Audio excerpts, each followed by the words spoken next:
몇 구절 되지 않는 말씀으로 우리 함께 합독하도록 하겠습니다. 역대상 열왕기상 2장 1절로 3절 함께 합독합니다. 시작. 다윗이 죽을 날이 임박하매 그의 아들 솔로몬에게 명령하여 이르되 내가 이제 세상 모든 사람이 가는 길로 가게 되었노니 너는 힘써 대장부가 되고 내 하나님 여호와의 명령을 지켜 그 길로 행하여 그의 율례와 법도의 계명과 율례와 경중거를 모세의 율법에 기록된 대로 지키라. 그리하면 네가 무엇을 하든지 의도로 가든지 형통할지라. 아멘. 아버지 하나님, 2025년도 한 해도 하나님께서 행복한 교회와 우리 모든 사랑하는 성도들을 하나님의 날개 아래 품으시고 2026년도 새해 첫 예배로 아버지 앞에 영광을 돌립니다. 지금까지 우리와 함께 하셨던 것처럼 이후로도 영원토록 우리와 함께하고 계시는 줄로 믿습니다. 새로운 마음으로 새로운 마음의 뜻을 품어서 하나님을 풍성하게 받들어 섬길 수 있는 하나님께서 기뻐하시는 그런 마음을 우리 마음 가운데 간직하게 하여 주옵소서. 하나님께서 저희들에게 말씀하시옵소서. 저희들이 듣겠나이다. 하나님의 말씀이 우리의 영혼의 양식의 꼴이 되게 하여 주옵소서. 예수 그리스도의 이름으로 기도 올리옵나이다. 아멘. 2026년도 새해 첫 예배를 하나님께 드립니다. 새해에는 어떤 마음으로 하나님을 섬겨야 되는지에 대해서 살펴보도록 하겠습니다. 먼저 다윗의 생애에 대해서 한번 살펴보고요.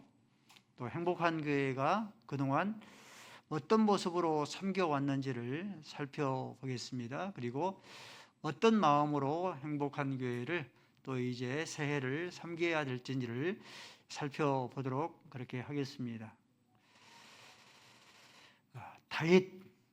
다윗은 하나님의 마음에 합한 종입니다. 정직한 종 다윗입니다. 다윗이 하나님의 마음에 합한 종이었고 정직한 그런 종이었기 때문에 가시밭길을 걷지 아니하고 꽃길만 걸었겠습니까? 우리가 다윗의 생애를 성경을 통하여서 알지 않습니까? 이러한 다윗도 하나님의 마음에 합한 종 다윗도 정직한 종 다윗도 사람의 연수가 70이요 강건하면 80이라도 그 연수의 자랑은 수고와 슬픔뿐이니 신속기간이 날아가나이다. 이 다윗의 생애의 그런 삶은 마치 롤러코스터처럼 굴곡이 아주 많은 최고점을 이루고 최저의 그런 이 밑바닥을 헤매는 그러한 삶이었습니다. 이 성군인 다윗도 이러한 삶을 살았으니 저와 여러분에게 위로와 소망이 되어지고 모든 믿는 자들에게 위로와 소망이 될 줄로 믿습니다. 꽃길만 걸었다면 소망이 위로가 되지 못할 수 있겠는데 이 다윗도 가시밭길을 걷고 눈물의 그런 세월을 보냈으니 우리에게 위로와 소망이 되어집니다. 다윗의 생애를 설명하자면 끝이 없겠지만은 세 가지로 나눠서 설명을 드릴 수 있습니다. 다윗은 산막의 그런 삶을 살았습니다. 첫 번째 그런 일막의 삶은 양을 치는 목동이었습니다. 유다 고을 중에서도 가장 적은 고을인 이 베들레헴에서 양을 치는 목동이었습니다. 양을 치는 그런 목동들은 그렇게 신분이 그렇게 아름답지를 못했습니다. 신분 가운데서 천민에 그렇게 속한 그런 신분이었습니다. 이새의 아들이었고 이새의 아들 가운데에는 총 8명의 그런 자녀들이 있었는데 아들들이 있었는데 그 형들이 7명입니다. 이 다윗은 막둥이죠. 그래서 아버지의 그런 눈길에도 잘 들어오지 않는 그런 자였습니다. 이 다윗의 집은 어렸을 때에 일막에 그런 삶이 대단히 가난한 삶이었습니다. 얼마나 가난했는가. 이제 이 다윗이 사울왕의 딸 미갈과 결혼을 해야 되는데, 사울왕은 왕족이잖아요. 왕족과 결혼하려면 그에 걸맞는 지창금이 있어야 되는데 지창금을 마련하지 못할 정도로 그렇게 가난했습니다.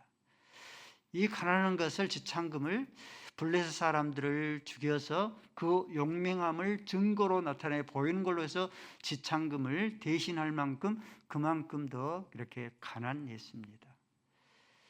그러고 나서 이제 블레셋 장군 골리앗과 싸워서 승리를 거둔 후에 백성들이 사울이 죽인 자는 천천히요 다윗이 죽인 자는 만만이라 찬송함으로 그때부터 끊임없이 사울 왕이 이 다윗을 죽이려 했습니다. 이막의 삶이 그때부터 시작됩니다.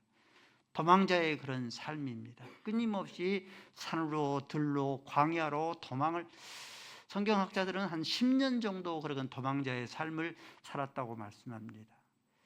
가드왕 아기스에게 도망쳐서 살아남기 위해서 미친 채 하였다. 침을 흘리는데 수염까지 침을 흘렸다.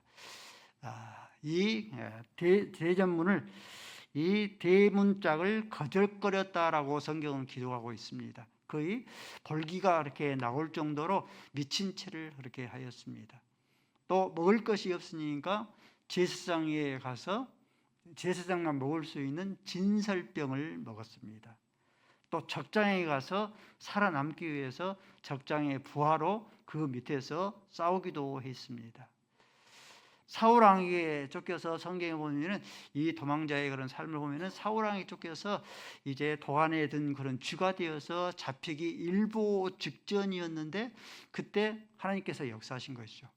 블레셋 군대가 쳐들어왔다 하는 그런 소식을 듣고 더 이상 다윗을 쫓지를 못하고 군대를 돌이키기까지 했습니다.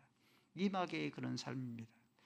산막의 삶을 그렇게 들라고 하면은 이제 왕이 됩니다. 이스라엘의 왕이 되었으니까 더 이상 이제 전쟁에 출전하지 않아도 될 만큼 안정된 그런 삶을 삽니다.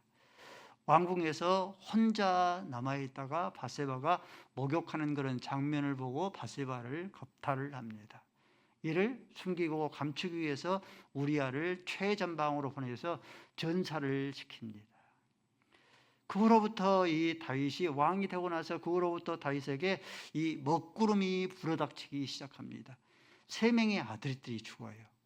첫 번째 그런 죽음은 불륜의 그런 바세바와 사이에서 태어난 그런 첫째 아들이 태어나자마자 죽임을 당합니다. 두 번째 아들은 암논이 이복누이인 그런 다말을 범합니다. 그래서 이 다말의 친오빠인 이 압살롬이 암논을 암살합니다. 두 번째 죽음이죠. 세 번째 죽음은 이 압살롬이 쿠데타를 일으켜서 요압 장군에게 죽임을 당합니다. 백성들까지 죽임을 당합니다. 무려 7만 명이 죽어요. 7만 명이 죽은 것은 이 다윗의 마지막 말년 때 인구조사로 인해서 하나님 앞에 벌을 받아서, 하나님 앞에 징계를 받아서 그 선택 가운데에서 전염병이 돌아서 이 이스라엘 백성의 7만 명이 죽음을 당합니다. 자식이 부모보다 먼저 죽으면은 무덤에 묻지를 못하고 가슴에 묻는다고 하는데, 이 다윗은 산막의 그런 삶을 살면서 이러한 삶을 가슴에 묻지를, 자기의 무덤에 묻지를 못하고 가슴에 묻는 일을 3번이나 4번이나 그렇게 경험한 바 되었습니다. 다윗의 그런 산막의 그런 삶인데, 여러분 보시기에는 어떤 삶이 더욱더 행복한 그런 삶처럼 보입니까? 이막의 그런 도망자의 삶이 더욱더 행복한 삶처럼 보입니까? 왕이 되고 나서의 그런 삶이 더욱더 행복한 것처럼 보입니까? 이막의 삶이 끊임없이 도망다니고 육체적으로 힘들고 허기지고 배고픈 그런 삶이고 가난한 그런 삶이니까 이막의 삶이 더욱더 행복하지 못한 그런 삶인 것 같은데, 오히려 더 이막의 삶이 왕이 되고 나서의 그런 삶보다도 이막의 삶이 다윗이 봤을 때에는, 모든 사람이 봤을 때는 영적으로 생명력이 넘치는 그런 때였습니다. 시편을 대부분 다윗이 시편을 지었는데, 이 대부분의 시편을 언제 시편을 지었는가? 왕이 되고 나서 시편을 짓지 않았어요. 끊임없이 사울 왕에게 쫓겨다니는, 산으로 들로 광야로 도망다니는 그런 시절에 이 시편을 대부분 지었습니다. 가장 대표적인 시가 시편 23편의 그런 시입니다. 시편 23편을 한번 우리가 이런 다윗을 생각하면서 한번 읽어볼까요? 시편 23편 1절로 6절까지 읽습니다. 시작.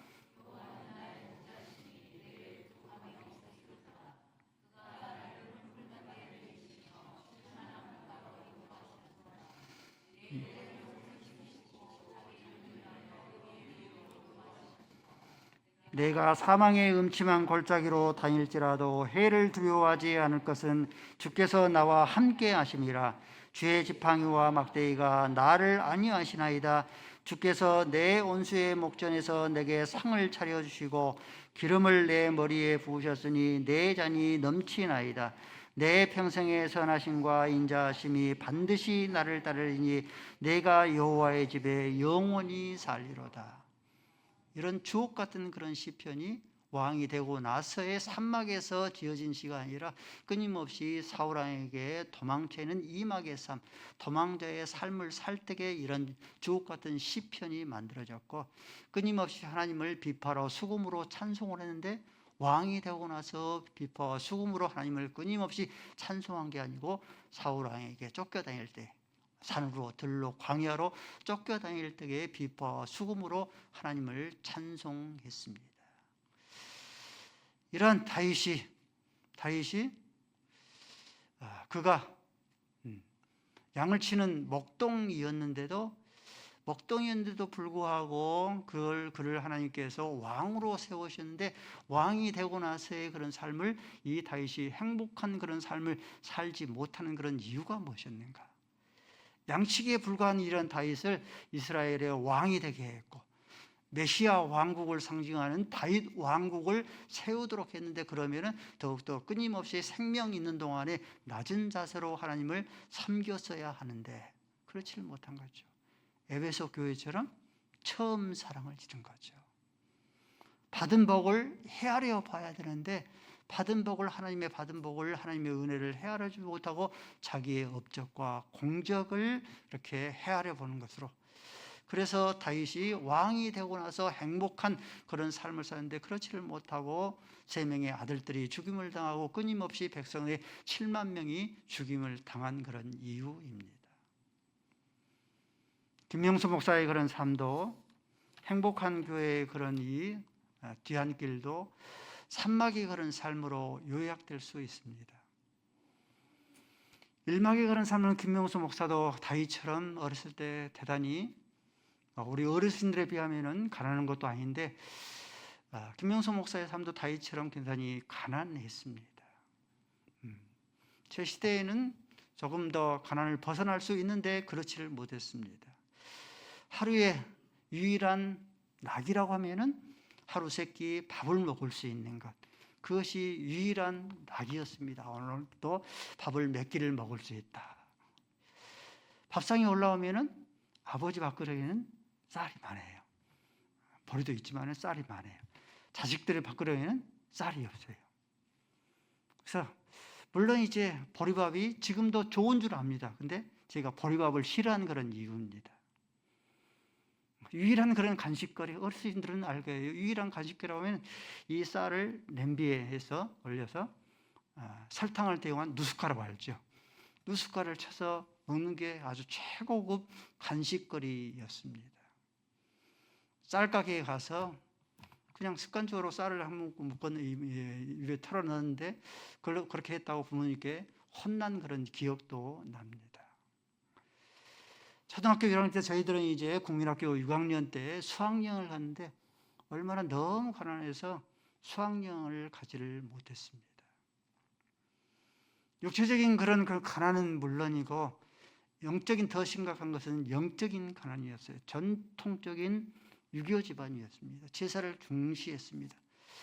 제사를 중시한 그런 집안이기 때문에 영적인 것에 무리한이기 때문에 어렸을 때부터 주의 길을 가려고 하면은 어렸을 때부터 말씀의 훈련, 기도의 훈련, 찬양의 훈련, 묵상의 훈련, 경건의 훈련 이런 것들이 몸에 배야 되는데 전혀 훈련을 받지를 못했습니다. 사춘기를 지나다 보니까 근본적인 문제에 누구에게도 그 답을 나에게 알려준 이가 없었습니다. 왜 살아야 되는가? 어디로 와서 인생은 어디로 가는가? 사춘기가 되어지니까 이런 질문들이 아주 더욱더 깊이 나를 괴롭힌 바 됐습니다. 술이 없으면 잠을 이룰 수 없을 정도가 되었습니다. 온몸이 문신으로 이렇게 도배한 전국구 주목들과 함께 그렇게 함께 어울려 됐습니다. 그러다가 85년도에 극적인 그런 변화를 얻었습니다. 변화를 했으니까 그리스도 안에 있으니까 인격적으로 예수님을 만나서 기쁨을 얻었습니다. 기쁨을 얻은 것도 이제 이막의 삶이 시작됐는데 기쁨을 얻은 것도 잠시였죠. 기쁨을 얻은 것도 잠시고 이제 86년도에 오늘 예배를 참석하지 않았는데 우리 동양교회 윤종환 목사님이 이제 전도사로 심부를 했습니다. 준비가 됐어야죠.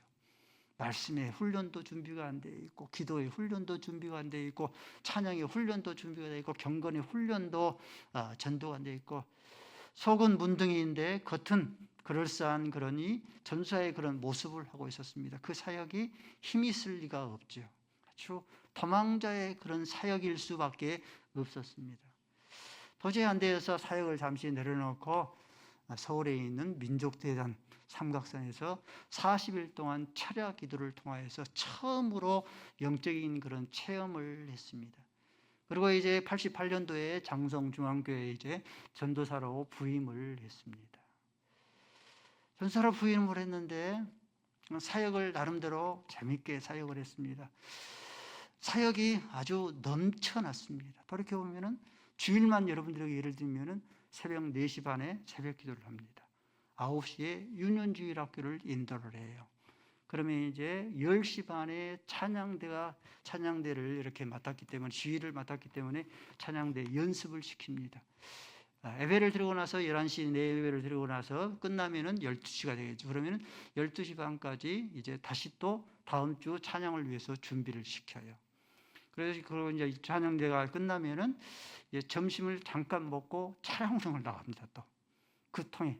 그리고 당시에는 2시에 우리 학생 예배를 드렸습니다. 2시에 학생 예배를 드리면은 교사 모임까지 끝나면 한 4시 정도 되어집니다. 잠시 쉬었다가 밤 예배를 또 드립니다. 밤 예배를 드리고 나면은 다시 또 그 다음에 이제 찬양대를 위해서 이 찬양 연습을 합니다. 당시 유년주일학교가 한 반에 40명, 50명 있을 때가 있었습니다. 중고등부가 당시 100명이 넘었습니다. 청년들이 30명이 넘었어요. 그리고 이제 월요일이면은 총신 학교를 다닐 때인데 서울에 올라가서 월요일부터 금요일까지 공부를 하다가 이제 금요일은 오전 수업만 하기 때문에 오전 마치고 이제 내려오면은 청년들 당시 이제 구역 가정들을 돌아가면서 구역 예배를 드렸어요. 그리고 토요일 날은 또 청년 예배를 드렸습니다. 사역이 넘쳐났습니다. 그럴지라도 나름대로 재밌게 감당을 했습니다. 그때 사택이라고 하면은 사택이 아니라 창고를 개조해서 한 5평 정도에서 3명의 아들을 낳고 거기서 12년 동안 그렇게 살았습니다. 화장실이 없어요. 교회 화장실 쓰는데 어린 아이들이 겨울에 눈이 오면은 그때도 일어나서 교회 화장실을 갔습니다. 목욕탕이 없었어요. 식당이 문을 잠가놓고 목욕탕을 그렇게 대신했습니다. 이렇게 사역이 넘쳐났어도 하나님께서 주신 그런 능력으로 재밌게 신나게 사역을 감당을 했습니다. 그러다가 2000년도에 행복한 교회를 개척을 했습니다. 가진 거라고는 어머니가 가지고 계신 800만 원이 전부였습니다. 사택을 얻어야 되는데 사택이 2천만 원이니까 2층 집 2천만 원이니까 1,200만 원을 대출을 받아서 이제 사택을 마련을 했습니다. 교회 예배당은 4천만 원인데 4천만 원이었으니까 2천만 원은 사채빚을 지고 나머지 2천만 원은 바로 이게 지불을 못하고 월세로 해서 40만 원을 해서 그렇게 예배당을 유지를 했습니다. 개척을 했는데 없는 것 투성입니다. 그래서 이것저것 털고 적금도 다 떼고 해서 예배당을 꾸며가기 시작을 했습니다. 예배를 참석하고 계신 우리 김문성 권사님께서 그때 당시에 양동에서 천을 따다가 이렇게 커튼을 만들어서 바느질을 해서 커튼을 그렇게 만들었습니다. 가스 설치를 하지를 못하여서 안진뱅이 그 조그마한 버너로 이 결식 아동들을 돕기 시작을 했습니다. 히타를 마련하지를 못하여서 석유 난로를 사용하고 있는데 거기에서 냄새가 난다고 예보인들이 와서 한마디씩 그렇게 하고 갔습니다. 교회 운영비가 400만 원까지 그렇게 빚져서 카드 3개로 돌려막기를 하는 그런 때였습니다. 금방 건축을 하겠지라고 이렇게 생각을 해서 사택이 이제 2천만 원이니까 그걸 가지고 건축하기 위해서 원룸으로 옮겨서 잠깐이면 한 3개월이면 되겠지라고 생각했는데 그 원룸에서 어머니가 살아계실 때의 자녀들과 그 원룸에서 6개월을 지냈어요. 지금도 우리 아이들이 그때를 생각하면서 한 여름에는 찜통도에 한 겨울은 한 번도 따뜻한 적이 없었다고 그렇게 추억을 남깁니다. 그리고 산막에 시작됩니다. 그러고 나서 행복한 교회로 이렇게 행복한 교회로 예배당을 이전하게 되었습니다. 지금은 여러분들이 보시는 것처럼 스타벅스보다 더 화려한 그런 외형의 예배당을 우리가 지금 지니고 있습니다. 어느 고급 식당 못지 아니하는 식당을 갖추고 있습니다. 방송국 못지 아니하는 방송 설비를 지니고 있죠. 제가 추위를 이렇게 잘 타지를 못하는데 추위에 어려움이 있는데 5층에 올라가면 햇볕 맞으면 남항이어서 아주 따뜻하게 지내고 있습니다.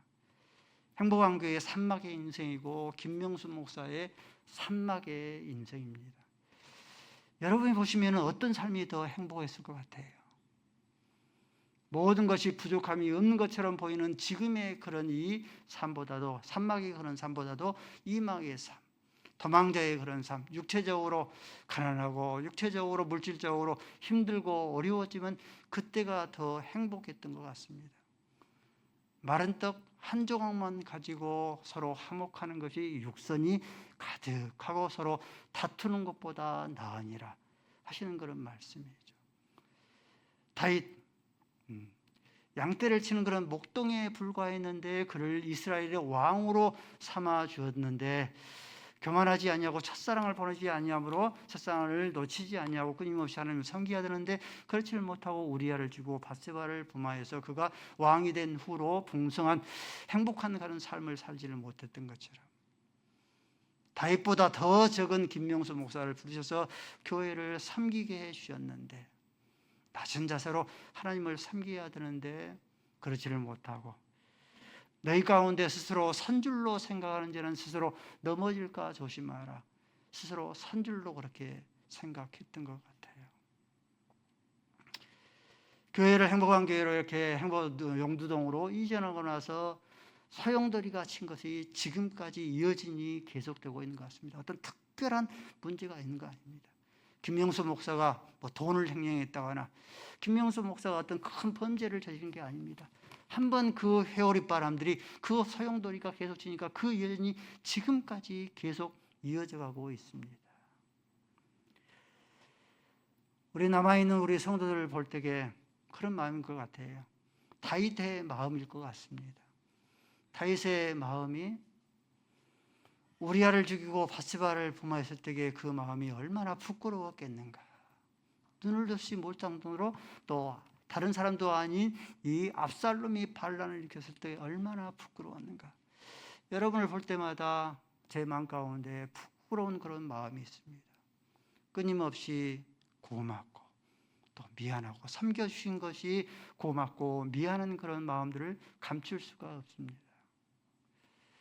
제가 드러내놓고 잘 눈물을 흘리지를 못하는데, 잘 웃고 잘 이렇게 눈물을 흘리지를 못하는데, 요즘에는 끊임없이 철회하면서 눈물을 흘리곤 합니다. 하나님, 저는 다른 사람의 탓을 탓하지 않습니다. 제 탓을 합니다. 제가 하나님 부족한 탓입니다. 제가 하나님을 바르게 옳게 섬기지를 못한 그런 탓입니다.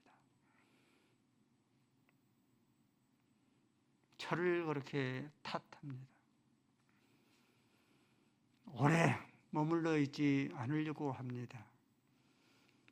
후임자가 정해지고 교회가 안정이 되어지면은 뒤로 물러나려고 그렇게 끊임없이 기도하고 준비하고 그렇게 있습니다.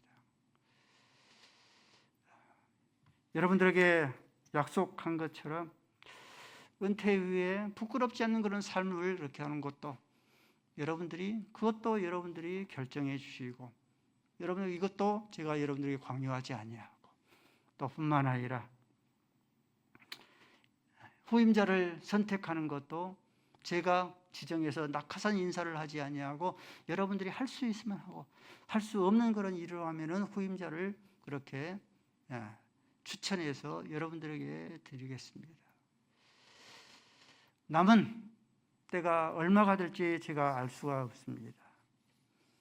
목회자가 힘들다고 어렵다고 모든 사역을 양떼들을 뒤로 하고 그만두는 것을 멈추는 것은 하나님께서 기뻐하시 않는 그런 일이기 때문에 저도 그 십자가를 지고 하나님을 섬깁니다. 하나님을 섬기는 것이 여러분과 함께 하는 그런 시간들이 얼마가 될지를 모르겠지만은 세 가지 마음으로 섬겨줬으면 좋겠습니다.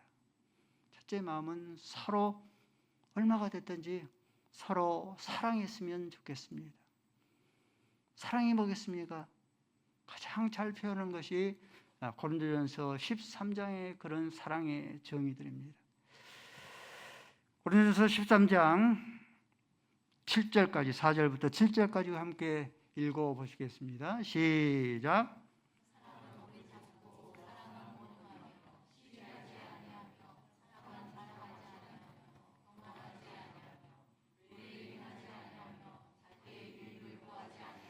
성내지 아니하며 악한 것을 생각하지 아니하며 불의를 기뻐하지 아니하며 진리와 함께 기뻐하고 모든 것을 참으며 모든 것을 믿으며 모든 것을 바라며 모든 것을 견디느니라.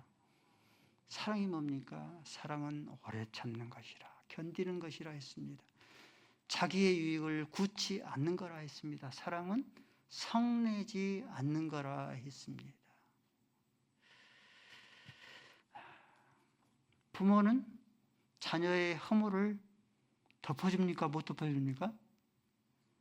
부모는 자녀의 허물을 덮어줍니다. 근데 자녀는 부모의 허물을 덮어주지를 못하대요. 목자는 양의 허물을 덮어줍니다. 근데 양은 목자의 허물을 덮어주지를 못하대요. 너희가 형제의 과실을 용서하면 너 하늘에 계신 천부께서도 너희의 허물을 용서하시리라. 그러나 너희가 형제의 과실을 용서하지 아니하면, 과실을 덮어주지 아니하면 너희 천부께서도 너희의 허물을 용서하지 아니하시리라. 행복한 교회가 지금 가장 필요한 것은 서로 사랑해 주는 겁니다. 오래 참고 견디고 자기의 유익을 굳지 아니하고 성내지 아니하고 하나님의 말씀에 따라서 인내하면서 견디면서 마지막까지 견디는 자가 승리할 것이라는 것을 우리가 함께 서로 사랑하는 겁니다. 두 번째는 서로 아픔과 이 상처를 보듬어 주는 겁니다. 우리 행복한 교회를 섬기는 우리 성도 가운데서 아파하지 않는 그런 성도가 누가 있습니까? 다 아파하죠. 근데 조금만 건드리면 이 상처에 소금을 뿌리는 것과 같은 것이 되어져 버립니다. 예수님께서 온 천하를 예수의 계절되게 했습니다. 예수님의 제자 몇 명? 예수님의 제자 12명으로 예수로서의 계절을 오게 했습니다. 사도 바울이 유럽을 예수로서의 계절 되게 했습니다. 예수의 나라 되게 한 거죠. 사도 바울의 몇 명이? 로마서 16장에 말씀을 보니까 총 36명이 등장을 합니다. 36명이 예수의 계절에 오게 했습니다. 행복한 교회는 최소한도로 예수님의 12제자보다 더욱더 많고 사도 바울의 36명보다 더욱더 많습니다. 행복한 교회가 함소한다고 낙심하고 제 마음부터가 낙심이 되어집니다. 그런데 낙심하지 말고, 행복한 교회가 새로운 성도가 등록되지 않는다고 절망하지를 말고, 우리 지금 남아있는 우리 성도들이 서로 사랑하고 서로 행복하고 그리스도 안에서 자유인의 그런 삶을 살 것 같으면 하나님께서 행복하게 하나님을 섬기는 그런 모습들을 보시고 행복한 교회 가운데서 하나님께서 부흥을 선물로 허락하여 주실 줄로 믿습니다. 세 번째는 서로의 짐을 나눠줬으면 좋겠습니다. 행복한 교회가 지금까지 저력 있는 그런 교회가 된 것은 서로의 그런 짐들을 나눠줬기 때문입니다. 갈라디아서 6장 2절 말씀에 이렇게 말씀합니다. 너희가 짐을 서로 나눠주라. 짐을 나눠주는 것이 그리스도의 법을 성취하는 것이다. 그리스도의 법은 다른 것이 아닙니다. 어떤 율법에 무거운 것이 아니고 그리스도의 법을 성취하는 것은 서로의 짐을 나눠주는 것입니다. 십시일반의 그런 원리로 내가 교사로 섬겨보겠습니다. 교사 한 명이 천하보다 귀합니다. 제가 찬양대로, 오늘 찬양대 두 분 이렇게 남성분 이렇게 쓰셨는데 우리 찬양대로 섬겨보겠습니다. 순장으로 섬겨보겠습니다. 따라서 하십시다. 기쁨을 나누면 배가 되어지고 짐을 나누면 절반으로 줄어든다. 저와 여러분이 서로의 짐을 나눠주기 바랍니다. 그래서 서로의 그런 삶을 살아낼 수 있는 저와 여러분이 될 수 있기를 바랍니다.